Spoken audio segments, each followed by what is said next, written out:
আজকে ডিম পোস্ত রেসিপি। নমস্কার বন্ধুরা, সবাইকে স্বাগত।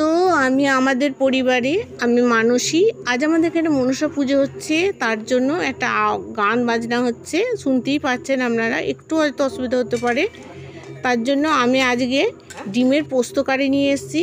এর জন্য আমি 5-6টা ডিম নিয়েছি। ডিমগুলোকে সিদ্ধ করে নিয়ে এরমভাবে খোসা ছাড়িয়ে নিয়েছি।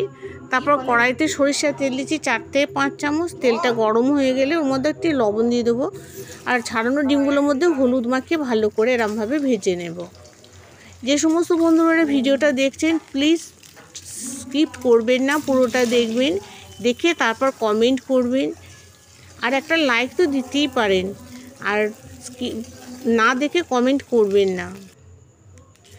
যে সমস্ত বন্ধুরা ভিডিওটা নতুন দেখছেন, যদি পছন্দ হয় তাহলে সাবস্ক্রাইব করে পাশে থাকবেন।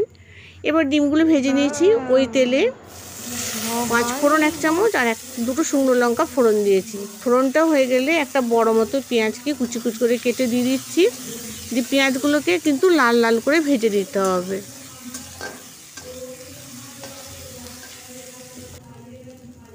এখানে গান বাজনা হচ্ছে, একটু আওয়াজ আসছে।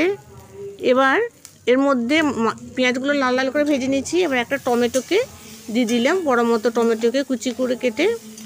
টমেটোটা কেটে ভেজে নেব। তারপর এর মধ্যে দেব পরিমাণ মতো লবণ। যেহেতু আগে লবণ দেওয়া ছিল, সেই জন্য অল্প একটু লবণ দেবো। আমরা নিজেদের স্বাদ অনুযায়ী দেবেন। বন্ধুরা একবার এটা করে বানিয়ে দেখবেন কতটা মজার হয়। এটা পোলাও সাথেও খেতে পারেন, ভাতের সাথেও খেতে পারেন, দারুণ লাগে খেতে। এবার দিলাম অল্প একটু মিষ্টি। আপনারা যেমন মিষ্টি খাবেন সেই অনুযায়ী দেবেন। এবং টমেটোগুলো একটু নরম হয়ে এসছে। এবার এর মধ্যে দেব অল্প একটু জল।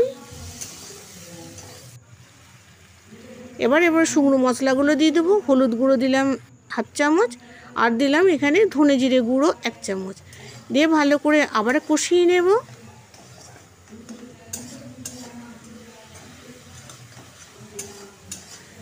যখন কষানো হয়ে যাবে, এখানে আমি 5 থেকে 6 চামচ পোস্ত বাটা দিয়ে দেব।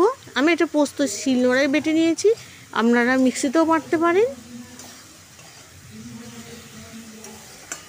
কষানোটা খুব ভালো করে কষাতে হবে। দেখুন কষানো হয়ে এসছে। এবার পোস্ত বাটাটা দিয়ে দিলাম। পোস্ত বাটাটা দিয়েও খানিকক্ষণ কষিয়ে নেবো, যতক্ষণ না তেল ছাড়ছে। পোস্ত দিয়ে বেশিক্ষণ কষতে হয় না, অল্প সময়ের মধ্যেই হয়ে যায়। দেখুন তেল ছাড়তে শুরু করেছে। এবার এর মধ্যে পোস্ত বাটা ধোয়ার যে জলটা আছে সেটা দিয়ে দেব, আর পরিমাণ মতো জল দেব।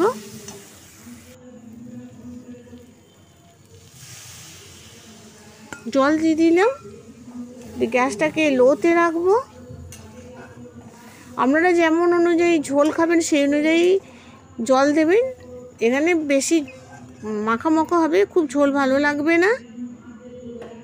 এবার কাঁচা লঙ্কা দেবো 1 মুঠো। ঝোলটা ফুটে গেছে। আপনারা যেমন ঝাল খাবেন সেই অনুযায়ী দেবেন। এবার ডিমগুলোকে, ভাজা ডিমগুলোকে দিয়ে দেব।